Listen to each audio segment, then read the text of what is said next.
नरेंद्र मोदी ने 21वीं सदी में स्कूली शिक्षा पर संगोष्ठी को किया संबोधित। कहा, शिक्षा में आसान और नए तरीकों को देना होगा बढ़ावा। भागीदारी, खोज, अनुभव, अभिव्यक्ति और उत्कृष्टता हो अध्ययन के मूल मंत्र।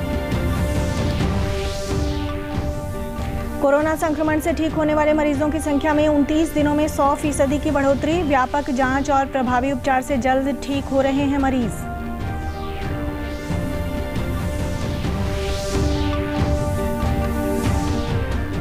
फसल अवशेष प्रबंधन में बेहतर कार्य करने वाली पंचायतें होंगी सम्मानित। कैथल कृषि विभाग ने किसानों को फसल अवशेष न जलाने के लिए किया जागरूक।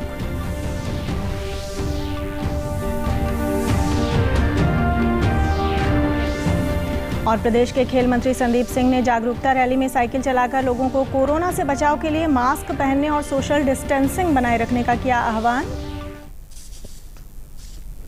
नमस्कार, मैं ऋतु कौशिक। अब समाचार विस्तार से। राष्ट्रीय शिक्षा नीति आने के बाद अब पूरा जोर इसके अमल को लेकर है। प्रधानमंत्री नरेंद्र मोदी ने आज राष्ट्रीय शिक्षा नीति 2020 के अंतर्गत 21वीं सदी में स्कूली शिक्षा विषय पर आयोजित संगोष्ठी को वीडियो कॉन्फ्रेंसिंग के माध्यम से संबोधित किया। राष्ट्रीय शिक्षा नीति के अमल और सभी जिम्मेदार लोगों तक इसे पहुंचाने के लिए शिक्षा पर्व का आयोजन किया जा रहा है। ये पर्व आज से 25 सितंबर तक चलेगा। अपने संबोधन में प्रधानमंत्री ने कहा कि नई राष्ट्रीय शिक्षा नीति 21वीं सदी के भारत को नई दिशा देने वाली है। ये एक ऐसा क्षण है जिसमें नए युग के निर्माण के बीच पड़े हैं। आज हम सभी एक ऐसे क्षण का हिस्सा बन रहे हैं जो हमारे देश के भविष्य निर्माण की नींव डाल रहा है। एक ऐसा क्षण है जिसमें नए युग के निर्माण के बीज पड़े हैं। राष्ट्रीय शिक्षा नीति 21वीं सदी के भारत को नई दिशा देने वाली है। प्रधानमंत्री ने कहा कि पुरानी शिक्षा नीति को बदलना उतना ही जरूरी था जितना किसी खराब हुए ब्लैक बोर्ड को बदलना आवश्यक होता है। जिस पर चलते हुए समाज भविष्य की तरफ बढ़ता है, हमारी शिक्षा व्यवस्था वो अब भी पुराने ढर्रे पर ही चल रही थी। पुरानी शिक्षा व्यवस्था को बदलना उतना ही आवश्यक था जितना किसी खराब हुए ब्लैक बोर्ड को बदलना आवश्यक होता है। प्रधानमंत्री ने कहा कि हमें शिक्षा में आसान और नए तौर तरीकों को बढ़ाना होगा। बच्चों के लिए नए दौर के अध्ययन का मूल मंत्र होना चाहिए भागीदारी, खोज, अनुभव, अभिव्यक्ति और उत्कृष्टता। हमारे ये प्रयोग न्यू एज लर्निंग का मूल मंत्र होना चाहिए। एंगेज, एक्सप्लोर, एक्सपीरियंस, एक्सप्रेस और एक्सेल। यानी कि स्टूडेंट्स अपने रुचि के हिसाब में गतिविधियों में, घटनाओं में, प्रोजेक्ट्स में एंगेज हो, इसे अपने हिसाब से एक्सप्लोर करें। इन गतिविधियों, घटनाओं, प्रोजेक्ट्स को विभिन्न दृष्टिकोण अपने एक्सपीरियंस से सीखें। नई राष्ट्रीय शिक्षा नीति 2020 पर आयोजित संगोष्ठी में केंद्रीय शिक्षा मंत्री रमेश पोखरियाल निशंक ने कहा कि प्रधानमंत्री के मार्गदर्शन में हम आगे बढ़ रहे हैं। उन्होंने कहा कि नई शिक्षा नीति से देश की स्कूल और उच्च शिक्षा प्रणाली में आमूलचूल बदलाव आएगा। रचनात्मक और सकारात्मकता के साथ आगे बढ़ने का जो हमको विचार दिया प्रधानमंत्री जी, उस दिशा में हम लोग लगातार आगे बढ़ रहे हैं। विगत 2 दिनों से हमने स्कूली शिक्षा के जुड़े विषयों को 6 भागों में थीम आधारित चर्चा के साथ विस्तृत मंथन किया है। ये राष्ट्रीय पुरस्कारों से सम्मानित एवं स्कूली शिक्षा से जुड़े विशेषज्ञों ने अपने बहुमूल्य सुझाव दिए हैं और आज प्रधानमंत्री जी इन 6 थीमों पर विशेषज्ञों के साथ दिन भर हम परामर्श करेंगे। देश में कोरोना से ठीक होने वाले मरीजों की संख्या में उछाल आया है। स्वास्थ्य मंत्रालय ने ट्वीट कर बताया कि पिछले 29 दिनों में कोरोना मरीजों के ठीक होने और अस्पताल से छुट्टी पाने वालों की संख्या में 100% से ज्यादा की वृद्धि हुई है। देश में 13 अगस्त तक जहां 16,95,000 से अधिक मरीज ठीक हुए थे, वहीं 10 सितंबर तक 34,71,000 से अधिक मरीज इलाज करवाकर स्वस्थ हो चुके हैं। स्वास्थ्य मंत्रालय के अनुसार देश में व्यापक पैमाने पर जांच, होम आइसोलेशन और अस्पतालों में त्वरित और प्रभावी उपचार व आईसीयू डॉक्टरों के इलाज करने की क्षमता में बढ़ोतरी के कारण ज्यादा मरीज स्वस्थ हुए हैं। देश में बेहतर स्वास्थ्य सेवाओं की बदौलत अब तक कोविड-19 से ठीक होने वाले मरीजों की संख्या 35,42,000 से अधिक हो गई है। देश में कोरोना से रिकवरी दर सुधरकर 77.65% हो गई है। पिछले 24 घंटों में 70,000 से अधिक मरीजों ने कोरोना को मात दी है। मृत्यु दर घटकर 1.68% हो गई है। प्रधानमंत्री नरेंद्र मोदी ने आचार्य विनोबा भावे की जयंती पर ट्वीट संदेश में कहा कि आज 11 सितंबर को 2 महत्वपूर्ण घटनाओं को मनाते हैं। पहला, आचार्य विनोबा भावे को उनकी 125वीं जयंती पर नमन। वे महात्मा गांधी के सच्चे अनुयायी थे और उन्होंने सामाजिक सशक्तिकरण और शिक्षा पर जोर दिया। वहीं दूसरी ट्वीट में प्रधानमंत्री ने कहा कि आज के दिन स्वामी विवेकानंद ने 1893 में शिकागो में दिए अपने भाषण में भारत के लोकाचार की भावना और उन मूल्यों का पूर्ण प्रदर्शन किया जो हमारी भूमि का अभिन्न अंग हैं। इन महापुरुषों के पास पूरी मानवता को सिखाने के लिए बहुत कुछ है। अमेरिका में हुए 9/11 हमले को याद करते हुए प्रधानमंत्री ने ट्वीट संदेश में कहा कि अगर मानव जाति विनोबा भावे के जय जगत और स्वामी विवेकानंद के वैश्विक बंधुत्व के रास्ते पर चली होती तो ये विनाश नहीं होता। कैथल के जिला कृषि विभाग द्वारा फसल अवशेष चुनौतियां एवं प्रबंधन विषय पर जिला स्तरीय सेमिनार का आयोजन किया गया। इस अवसर पर कृषि विभाग द्वारा फसल अवशेष प्रबंधन पर किसानों को जागरूक करने के लिए जागरूकता वैन को हरी झंडी दिखाकर रवाना किया गया। ये वैन जिले के सभी गांवों में जाकर किसानों को फसल अवशेषों को आग न लगाने और उनसे लाभ कमाने के बारे में जागरूक करेगी। उपायुक्त सुजान सिंह ने कहा कि जो ग्राम पंचायतें फसल अवशेष प्रबंधन में बेहतर कार्य करेंगे उन्हें सम्मानित किया जाएगा। जिन क्षेत्रों में पिछली बार फसल अवशेष जलाने की घटनाएं हुई थी उन क्षेत्रों में विशेष निगरानी रखी जा रही है। वहीं कृषि अधिकारी डॉक्टर दिनेश शर्मा ने कहा कि फसल अवशेष प्रबंधन के लिए किसानों को अनुदान पर कृषि यंत्र मुहैया करवाए जा रहे हैं। चलाता है तो 1,000 रुपये पर एकड़ का प्रावधान है और इसके लिए भी कल बातें हुई थी भी इस तरह कोई ग्राम पंचायत ऐसा रेजोल्यूशन करती है और इसका रेजोल्यूशन के बाद उस रेजोल्यूशन को पूरा करके दिखाती है कि हमने कोई इसमें वो नहीं है, तो उसके लिए भी पंचायत डिपार्टमेंट के कल भी प्रिंसिपल सेक्रेटरी भी थे उसमें बीसी में, तो वो उस पर कुछ विचार कर रहे हैं कि उनको कहीं पर सम्मानित करने का या उनके लिए कुछ इनाम राशि रखने का वो प्रावधान पे चर्चा जारी है। जागरूक किसानों ने बताया कि फसल अवशेष में आग लगाने से जमीन में मित्र कीट मर जाते हैं और खेत की उर्वरक शक्ति भी कम होती है।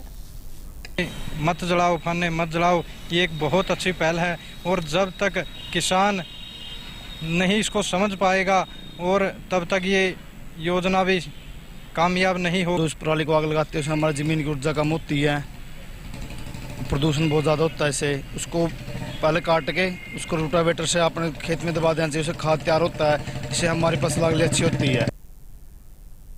प्रदेश के कौशल विकास एवं औद्योगिक प्रशिक्षण मंत्री मूलचंद शर्मा ने कहा कि दोहरी प्रशिक्षण प्रणाली आईटीआई के विद्यार्थियों के साथ उद्योगों के लिए भी वरदान साबित हो रही है। इससे न केवल प्रशिक्षुओं के प्लेसमेंट की संभावनाएं बढ़ी हैं बल्कि औद्योगिक इकाइयों को भी उनकी ज़रूरत के मुताबिक प्रशिक्षित मैन पावर उपलब्ध हो सकेगी।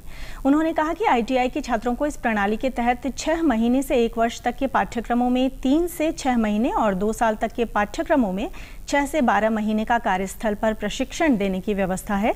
कल चंडीगढ़ की विभागीय बैठक में उन्होंने कहा कि इस प्रणाली के तहत वर्ष 2019-20 के दौरान 1300 से अधिक बच्चे लाभान्वित हुए, जबकि 2020-21 के दौरान 276 डीएसटी यूनिट्स के माध्यम से 5500 से अधिक प्रशिक्षुओं के लाभान्वित होने की संभावना है। प्रदेश के खेल एवं युवा मामले मंत्री संदीप सिंह ने पिहोवा में कोरोना वायरस से बचाव के उद्देश्य से आयोजित जागरूकता रैली में साइकिल चलाकर लोगों को मास्क पहनने और सामाजिक दूरियां बनाए रखने का संदेश दिया। इस दौरान उन्होंने दुकानों पर जाकर नागरिकों को मास्क भी वितरित किए। इस अवसर पर उन्होंने कहा कि अगर आम जन मुंह पर मास्क लगाकर रखेंगे और सोशल डिस्टेंसिंग के नियमों की पालना करेंगे तो निश्चित ही कोरोना वायरस के फैलाव को रोका जा सकेगा। उन्होंने कहा कि इस अभियान में एनजीओ भी अपना योगदान दे सकते हैं। आप कभी भी बाहर आए तो मास्क को पहने, क्योंकि हमें पता नहीं है कि किसको कोरोना है। कोविड-19 के अंदर इसको सोशल डिस्टेंस को मेंटेन कर हम इसको शुरू कर सकते हैं। तो ये हमारी एक पहल है जिससे कि पूरे हलके में, और ये मैसेज मैं पूरे प्रदेश में और पूरे देशवासियों को देना चाहता हूँ कि ये जो मुहिम है ये आप भी ज़रूर करें, जिससे कि लोगों को जागरूकता मिलेगी मास्क पहनना और डिस्टेंस मेंटेन करना। साथ ही खेल मंत्री ने सिंचाई विभाग के विश्राम गृह में खुला दरबार लगाकर लोगों की समस्याएं भी सुनी। उन्होंने अधिकारियों को लोगों की समस्याओं का समाधान करने के आदेश देते हुए कहा कि जब अधिकारी लोगों की समस्याओं को कार्यालयों में ही सुनेंगे तो निश्चित ही आमजन का प्रशासन व सरकार में विश्वास कायम होगा। उन्होंने कहा कि मुख्यमंत्री मनोहर लाल का उद्देश्य है कि सरकार की प्रत्येक नीति व योजना का लाभ समाज के अंतिम व्यक्ति को मिले।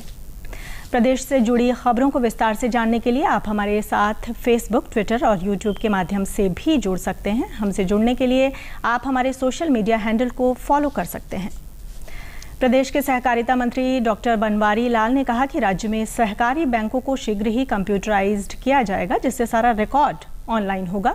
डॉक्टर बनवारी लाल कल भिवानी में सहकारी बैंक की आम सभा की वार्षिक बैठक को संबोधित कर रहे थे। इस अवसर पर उन्होंने कहा कि प्रदेश सरकार सहकारिता बैंक के माध्यम से लोगों को पेंशन समेत प्रदेश व केंद्र सरकार की अनेक कल्याणकारी योजनाओं का लाभ देती है। सहकारी बैंकों द्वारा किसानों को खाद बीज भी गाँव में ही उपलब्ध करवाया जाता है। सहकारिता मंत्री ने कहा कि किसान सहकारी बैंक से जुड़कर व ऋण लेकर अपनी आमदनी बढ़ा सकते हैं। किसानों को पशुधन क्रेडिट कार्ड पर 1,60,000 रुपए तक का लोन बिना किसी गारंटी दिया जा रहा है। उन्होंने बैंक अधिकारियों को निर्देश दिए कि वे आमजन को बैंक से संबंधित योजनाओं के बारे में जागरूक करें ताकि अधिक से अधिक लोग योजनाओं का लाभ उठा सकें। सरकार ने बैंकों से ऋण लेने वालों को राहत देने के मुद्दे पर विचार करने के लिए 3 सदस्यीय विशेषज्ञ समिति गठित की है। पूर्व नियंत्रक और महालेखा परीक्षक राजीव महर्षि की अध्यक्षता वाली ये समिति कर्जदारों को ब्याज से राहत देने और कोविड-19 के कारण ऋण स्थगन से राष्ट्रीय अर्थव्यवस्था और वित्तीय स्थिरता पर पड़ने वाले प्रभाव का आकलन करेगी। ये समिति इस संबंध में समाज के विभिन्न वर्गों को होने वाली वित्तीय मुश्किलें कम करने के उपाय भी सुझाएगी। समिति 1 सप्ताह के भीतर अपनी रिपोर्ट सौंपेगी। ब्याज में छूट की राहत मांगने पर और अन्य संबंधित मुद्दों पर उच्चतम न्यायालय में चल रही सुनवाई में प्रकट की गई विभिन्न चिंताओं के बाद यह कदम उठाया गया है। प्रधानमंत्री स्वनिधि योजना के तहत केंद्र सरकार स्ट्रीट वेंडर्स को अपने व्यवसाय को मजबूती देने के लिए सस्ती दरों पर ऋण दे रही है। इस विशेष क्रेडिट स्कीम के तहत 24 मार्च तक वेंडिंग करने वाले 10,000 का ऋण ले सकते हैं। करनाल में योजना के तहत नगर निगम द्वारा 1200 से अधिक स्ट्रीट वेंडर्स का पंजीकरण कर उन्हें लोन के लिए सर्टिफिकेट दिया गया है।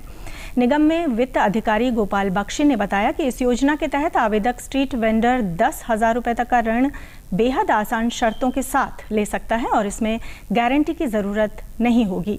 इस लोन को समय पर चुकाने वाले स्ट्रीट वेंडर्स को 7% का वार्षिक ब्याज सब्सिडी के तौर पर उनके खाते में सरकार की ओर से ट्रांसफर किया जाएगा। वहीं योजना का लाभ लेने आए लोगों ने बताया कि कोरोना काल में ये योजना उनके लिए वरदान बनकर आई है। पीएम स्वनिधि योजना से वे अपने कारोबार को मजबूती देकर फिर से शुरू कर सकते हैं। और 10,000 रुपये हमारे को मिल रहे हैं, क्या भाई खाते में आएंगे, अकाउंट में आएंगे।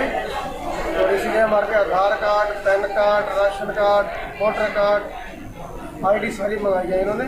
स्ट्रीट वेंडर्स हैं जितने भी, उनका सर्वे हुआ था पिछले 2 साल पहले, जिसमें 4559 4559 आइडेंटिफाई हुए थे, जिसमें से हमने 1250 का सर्टिफिकेट दे दिया है, लाइसेंस उनका इशू कर दिया है और उनको बैंक में लाभ लोन के ऋण के लाभ के लिए उनको बैंक में हमने भेज दिया है। और जो बाकी जो आइडेंटिफाई नहीं हो पाए तो हम उनको आइडेंटिफाई करके उनके LOR इशू कर रहे हैं डेली बेसिस पे और उनको बैंक में लोन के लाभ के लिए भेजा जा रहा है। झज्जर के उपायुक्त जितेंद्र कुमार ने अर्जुन अवार्डी शूटर मनु भाकर की उपलब्धि पर उन्हें सम्मानित किया। इस अवसर पर उपायुक्त ने कहा कि बेटियां किसी भी क्षेत्र में पीछे नहीं हैं और मनु की उपलब्धियां युवा शक्ति के लिए प्रेरणा स्रोत हैं। उपायुक्त ने कहा कि बेटियों को आगे बढ़ने के लिए अवसर और प्रोत्साहन मिले तो उनकी प्रतिभा का प्रदर्शन श्रेष्ठता के भाव से आगे बढ़ता है। मनु भाकर ने महज 16 वर्ष की आयु में वह कर दिखाया जिसकी कल्पना से ही गर्व की अनुभूति होती है। उन्होंने मनु भाकर की माता सुमेधा भाकर को भी स्मृति चिन्ह देकर सम्मानित किया। अंत में इस बुलेटिन के मुख्य समाचार एक बार फिर। प्रधानमंत्री नरेंद्र मोदी ने 21वीं सदी में स्कूली शिक्षा पर संगोष्ठी को किया संबोधित। कहा, शिक्षा में आसान और नए तरीकों को देना होगा बढ़ावा। भागीदारी, खोज, अनुभव, अभिव्यक्ति और उत्कृष्टता हो अध्ययन के मूल मंत्र। कोरोना संक्रमण से ठीक होने वाले मरीजों की संख्या में 29 दिनों में 100% की बढ़ोतरी। व्यापक जांच और प्रभावी उपचार से जल्द ठीक हो रहे हैं मरीज।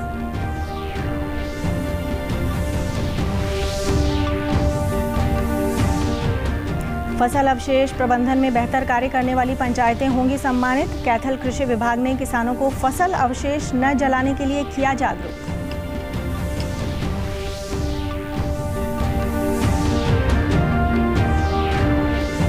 और प्रदेश के खेल मंत्री संदीप सिंह ने जागरूकता रैली में साइकिल चलाकर लोगों को कोरोना से बचाव के लिए मास्क पहनने और सोशल डिस्टेंसिंग बनाए रखने का किया आह्वान। समाचारों में आज इतना ही।